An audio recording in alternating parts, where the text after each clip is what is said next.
जन्मोत्सव कब है, इस दिन पूजा का शुभ मुहूर्त क्या रहेगा, पूजा विधि और पूजा सामग्री क्या क्या होगी।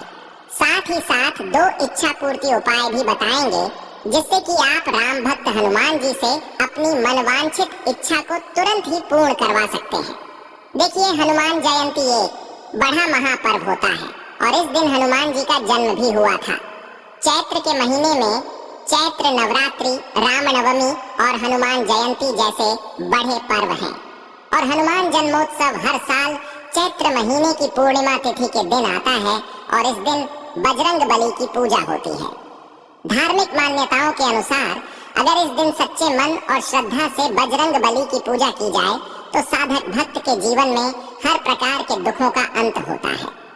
भूत पिशाच निकट नहीं आवे, महावीर जब नाम सुनावे, यह बात तो आप सभी ने सुनी ही होगी।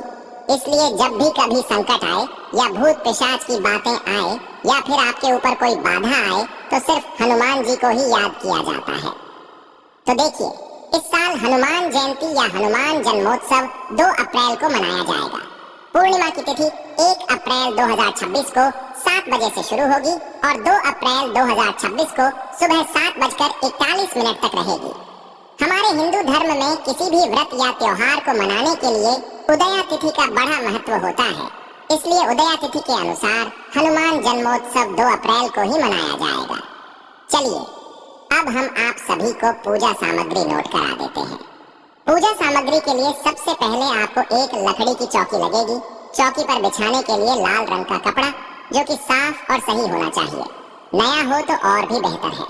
हनुमान जी के लिए लाल लंगोट, पीला सिंदूर, 1 लोटा जल, चोला, जनेऊ, चमेली का तेल, गंगा जल, अक्षत, चंदन, गुलाब के फूल की माला, भुने हुए चने, गुड़, नारियल, केला, चूरमा, धूप, दीपक, घी, इत्र, अगरबत्ती, थाली और पान का बीड़ा लगेगा। हनुमान जयंती के दिन साधक को सूर्योदय से पहले ही उठ जाना चाहिए और तन और मन को पवित्र करना चाहिए। सबसे पहले व्रत का संकल्प लें और इसके बाद पूजा घर में या किसी माने हुए मंदिर में जाकर हनुमान जी की बड़े विधि विधान से सबसे पहले जल अर्पित करें। हनुमान जी की पूजा करते समय साफ और शांत स्थान पर ही बैठिएगा। आप चाहें तो ऊन का आसन या लाल रंग का आसन भी बिछा सकते हैं। ईशान कोण यानी कि उत्तर दिशा की ओर मुख करके ही बैठिएगा। पूजा की शुरुआत में सबसे पहले हम पूजनीय भगवान श्री गणेश जी की आराधना करें जिससे कि आपका कार्य बिना किसी विघ्न के पूरा हो जाए। हनुमान जी की पूजा फिर प्रारंभ करें। सबसे पहले हनुमान जी की मूर्ति को पंचामृत और शुद्ध जल से स्नान कराएं, साफ वस्त्र धारण कराएं, आभूषण पहनाएं, मस्तक पर तिलक लगाएं, धूप दीप अर्पित कीजिए और फूल चढ़ाएं। फिर घी का दीपक या फिर आप चाहें तो चमेली के तेल का दीपक भी चला सकते हैं। भोग लगाएं और हनुमान जी की श्रद्धा से आरती करें। पूजा पाठ संपन्न करने से पहले हनुमान चालीसा का पाठ जरूर ही करें। चलिए, अब जान लेते हैं इस दिन किए जाने वाले 2 इच्छा पूर्ति महाउपाय। तो देखिए, हनुमान जी एक ऐसे देवता हैं जो हर संकट से मुक्ति दिलाते हैं। और देखिए, पूजा करते समय बहुत सी चीजें अपनी चढ़ाई होंगी, लेकिन एक विशेष चीज होती है जिसे चढ़ाने से हनुमान जी बेहद प्रसन्न हो जाते हैं। तो क्या है वो चीज और किस तरह से उसे चढ़ाना चाहिए, आप इस बात को अच्छे से सुनिएगा और समझिएगा। इसलिए निवेदन है कि वीडियो को अंत तक पूरा देखिएगा। बहुत से लोग क्या करते हैं कि जरा सी वीडियो देखते हैं या वीडियो को काट काट कर देखते हैं और समाधान सोचते हैं। समस्या का समाधान मिल गया तो वीडियो को बीच में छोड़कर चले जाते हैं, सही से नहीं समझ पाते हैं और उसका जो फायदा होता है वो आपको पूरी तरीके से नहीं मिल पाता है। तो अच्छे से समझिएगा। जब आप इस उपाय को अच्छे से करेंगे, पूरे मन से करेंगे, तो ऐसा हो ही नहीं सकता कि ये उपाय कभी भी खाली जाए। हनुमान जी की कृपा से इनके जन्मोत्सव के दिन ही ये खास उपाय किया जाता है और कहा जाता है कि जब भी संकट आता है तो हनुमान चालीसा एक ऐसा पाठ है जो हमारे सभी संकटों से हमें मुक्ति दिलाता है। यदि आप हनुमान जन्मोत्सव के दिन 11 बार, कम से कम 11 बार हनुमान चालीसा का पाठ करते हैं तो ये सिद्ध हो जाता है। तो 2 अप्रैल के दिन कम से कम एक साथ 11 बार हनुमान चालीसा का पाठ जरूर करें। और अगर इतना समय नहीं है तो फिर आप हनुमान जन्मोत्सव के दिन ही संकल्प लें कि आने वाले 11 दिन तक मैं लगातार यह हनुमान चालीसा का पाठ हर रोज एक पाठ करूंगा या करूंगी, और 11 दिन तक लगातार इस संकल्प को आपको पूरा करना है। यानी कि हर रोज एक बार हनुमान चालीसा का पाठ कीजिएगा।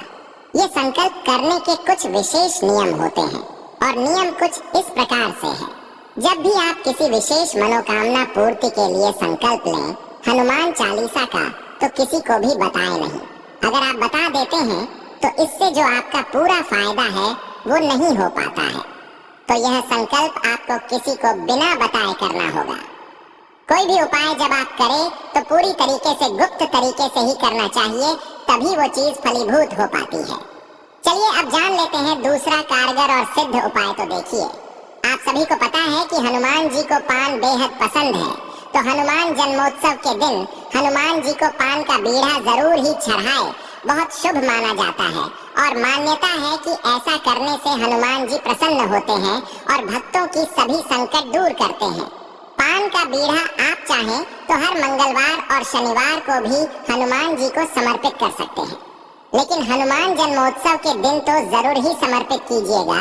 इससे आपकी मनवांछित इच्छाएं तो पूर्ण होती ही हैं, और साथ ही साथ में राहु के नकारात्मक प्रभाव से भी मुक्ति मिलती है।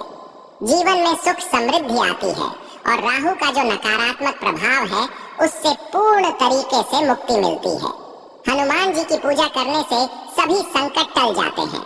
हनुमान जी को खास करके पान में केवल कत्था, गुलकंद, सौंफ, खोपरे का बुरादा और सुमन कतरी डलवाएं। पान में चूना, तंबाकू या सुपारी का इस्तेमाल आपको नहीं करना है। इन चीजों का भी ध्यान रखिएगा। या फिर आप चाहें तो 2 इलायची और इसके अंदर 2 लौंग डालकर भी आप चढ़ा सकते हैं। या फिर आप चाहें तो 11 पान के पत्तों की माला बनाकर भी हनुमान जी को समर्पित कर सकते हैं। या इसके अलावा आप चाहें तो आंकड़े के पत्तों की माला बनाकर भी हनुमान जी को समर्पित इस दिन कर सकते हैं। बहुत ही शुभ माना जाता है।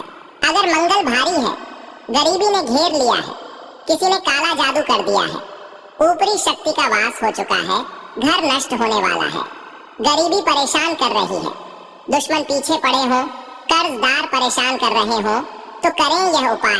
थोड़ा सा सफेद नमक पिसा हुआ, डेली वाला नहीं लेना है, पिसा हुआ लेना है। अब किसी दूसरे से अपने सर पर से 7 बार उतार कर हनुमान मंदिर में चले जाएं। अब हनुमान जी के सामने इसी दिन इस शुभ पर्व पर हनुमान चालीसा का पाठ जरूर करें, और मुट्ठी बांधे रहे जो नमक है हाथ में उसको बंधे रहे और हनुमान चालीसा पढ़े। हनुमान चालीसा पढ़ने के बाद बजरंग बली से सभी परेशानियों की मुक्ति पाने हेतु कामना करें। फिर नमक को चुटकी भर, जो नमक आपने लिया है हथेली पर जिससे आपने नजर उतरवाई थी, वह नमक बजरंग बली के मंदिर में ले जाकर किसी मंदिर के आसपास किसी मिट्टी में उस नमक को गाड़ देना, और थोड़ा उस नमक में पानी डाल देना, फिर मिट्टी से दबा देना। और ध्यान रहे, बजरंग बली का मंदिर ही होना चाहिए। अगर शिवालय है तो कोई बात नहीं, लेकिन उस मंदिर में बजरंग बली की प्रतिमा होनी चाहिए, और मंदिर के प्रांगण में आसपास माटी में उस नमक को गाड़ देना, और पीछे मुड़कर मत देखना, वापस घर चले आना। आपका मंगल ग्रह मजबूत होकर ढेरों शुभकामनाएं आपके साथ लेकर आएगा।